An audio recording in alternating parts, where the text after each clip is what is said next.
ఈ లోకంలో పాడైన ఇల్లే ఉన్నా అది లేకపోయినా నిన్ను పాడుకునే హృదయం ఎల్లప్పుడూ కావాలి ప్రభువా. సమాజానికి నా అన్నవారి దృష్టికి నేను నీచముగా కనిపించినా నీ దృష్టికి నేను ప్రియముగానే ఉండాలి ప్రభువా. నా శరీరం రోగముతో ఉన్నా వేదనతో ఉన్నా నా హృదయం నా మనస్సు ఆరోగ్యంగా ఉండాలి ప్రభువా.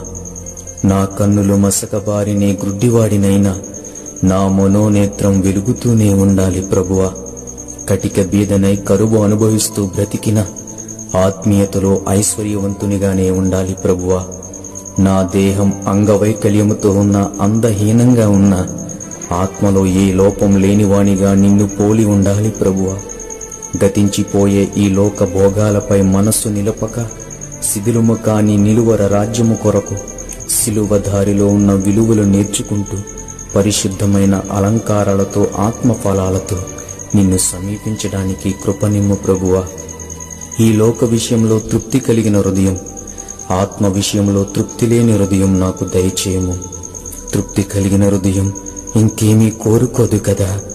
తృప్తి లేని హృదయం ఎల్లప్పుడూ ఆశిస్తూనే ఉంటుంది. నా ప్రభువా, నా ప్రాణం ఎల్లప్పుడూ నిన్ను ఆశించేదిగా ఉండాలన్నదే